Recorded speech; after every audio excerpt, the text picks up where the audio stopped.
Selamat datang di channel Perjalanan Jiwa dan Cinta. Di channel ini saya akan membahas tentang twin flame, soulmate, karmik, dan lain-lain. Saya berharap penjelasan singkat di semua video bisa memberi penjelasan yang melegakan. Kalian bisa memanggilku Semesta. Semesta adalah gabungan dari beberapa nama orang-orang yang istimewa bagi saya. Selamat menyimak dan terima kasih untuk semua dukungannya sahabat jiwa.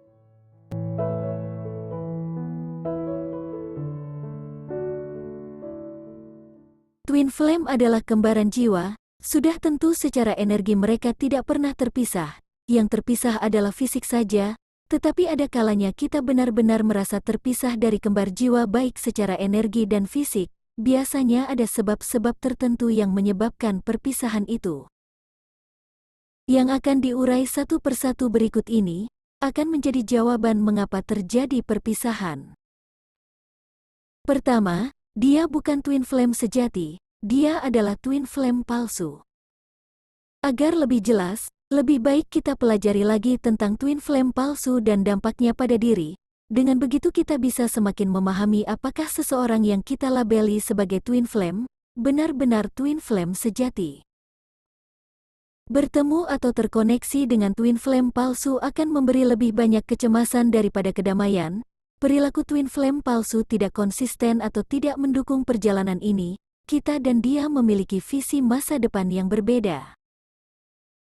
Twin flame palsu biasanya hadir karena kita memiliki belief system yang kita yakini selama ini. Itu sebabnya twin flame palsu ini hadir, agar kita menyadari belief system yang kita bangun selama ini salah. Contohnya, jatuh cinta dengan seorang ustadz atau guru yang kita puja karena menganggap mereka sempurna dan tahu segalanya.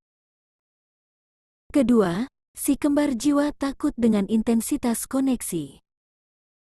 Seperti yang sudah kita ketahui, saat bertemu kembar jiwa koneksi sangat kuat sejak awal. Mungkin kita memahami hal ini, tetapi kembar jiwa tidak memahami. Akhirnya, dia merasa sangat kewalahan dengan intensitas itu, karena baru pertama kali merasa tarikan luar biasa kepada seseorang. Ketiga, energi feminin tidak terbangun dalam diri kembar jiwa. Dalam diri kita terdapat energi maskulin dan energi feminin yang saling melengkapi. Energi ini tidak berdasarkan jenis kelamin, artinya, setiap manusia memiliki energi-energi ini. Di kasus ini, kembaran jiwa, divine maskulin, tidak menyadari energi feminin dalam dirinya. Dia selalu memakai energi maskulin di sepanjang hidupnya. Contohnya selalu memakai logika, tanpa merasakan batin atau hati atau intuisi. Atau sebaliknya, divine feminin tidak menyadari energi maskulin dalam dirinya. Di sepanjang hidupnya dia dikuasai oleh perasaannya tanpa pernah memakai logika. Tanpa keseimbangan energi maskulin dan feminin, sama seperti mobil tanpa mesin, tidak akan bisa kemana-mana. Jika twin flame tidak menyadari ada yang hilang dalam dirinya, sudah tentu dia akan terus berperan sesuai dengan perannya, yaitu maskulin sebagai pelari dan feminin sebagai pengejar, tidak pernah bertemu.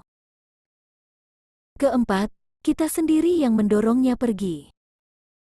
Tanpa kita sadari, ketika bertemu twin flame kita merasa benar dan mencoba memperbaiki kembar jiwa, karena kita merasa sudah banyak belajar tentang perjalanan ini. Mulailah kita mengorek semua luka batinnya, trauma, dan lain-lain. Biasanya kembar jiwa akan merasa tidak nyaman, apalagi dipaksa kembali merasakan luka batin. Dia bisa saja berpikir, sedang menjalin hubungan dengan seorang paranormal yang bisa membongkar semua masa lalunya.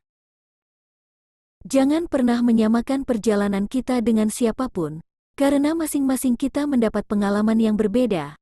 Ada baiknya kita berbicara dengan orang yang lebih paham, dan mengajak kembar jiwa sama-sama belajar dari orang tersebut. Kelima, bukan waktu yang tepat. Inilah kemungkinan alasan lain mengapa kembaran jiwa meninggalkan kita. Biasanya hal ini terjadi pada saat salah satunya masih di getaran rendah, dan masih butuh banyak pembelajaran dalam hidupnya. Ibaratnya si penakut tidak akan bisa seiring sejalan dengan si pemberani. Kita bisa berjalan beriringan jika berada di level yang sejajar. Keenam, kembar jiwa memiliki masalah karma yang harus dihadapi. Sudah jelas, pembayaran karma harus diselesaikan agar kita bisa terbebas dari lingkaran karma. Akan sangat sulit terjadi penyatuan jika salah satunya masih berada dalam karma yang harus diselesaikan. Ketujuh, kita selalu memikirkan bagian terburuk diri sendiri.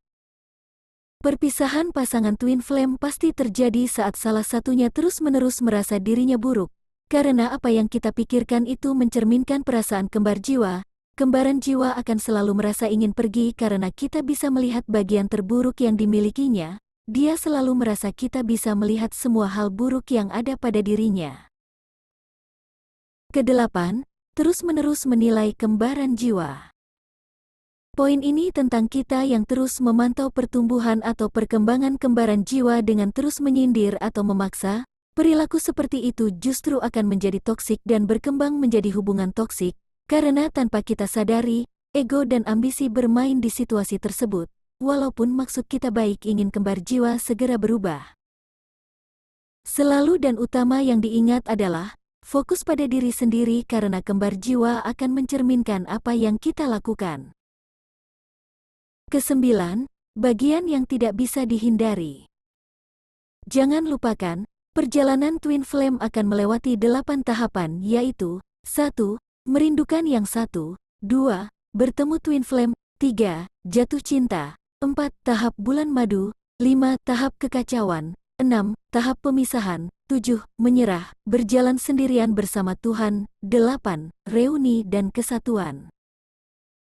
Coba amati lagi, sampai di mana perjalanan twin flame kita. 10. Jarak jauh yang tidak mungkin ditempuh.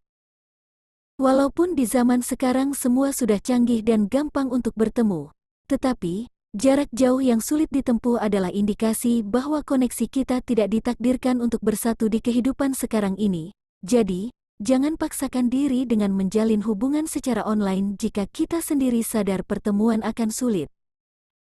Misalnya baik kita maupun kembar jiwa tidak didukung dengan finansial yang mencukupi untuk bisa bertemu secara fisik. 11. Twin flame sudah menjalin hubungan dengan orang lain. Perhatikan baik-baik pada saat terjadi pertemuan, apakah kembar jiwa sudah menjalin hubungan atau belum?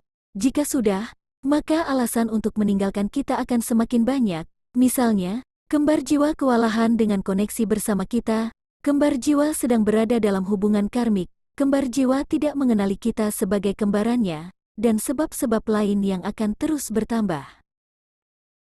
Jadi, jika kita bertemu dengan twin flame yang sudah menjalin hubungan dengan orang lain, alasan untuk pergi meninggalkan kita akan semakin banyak. 12. Kembar jiwa sedang dalam fase pertumbuhan dan perkembangan yang membutuhkan kesendirian. Ini sudah jelas, kembar jiwa membutuhkan waktu untuk menyendiri agar bisa bertumbuh dan menjadi pribadi yang lebih baik. Dia harus menemukan jati dirinya dalam kesendirian. Kebangkitan spiritual juga membutuhkan kesendirian, jadi jika kembar jiwa meninggalkan kita, mungkin dia sedang mengalami pertumbuhan jiwa. 13.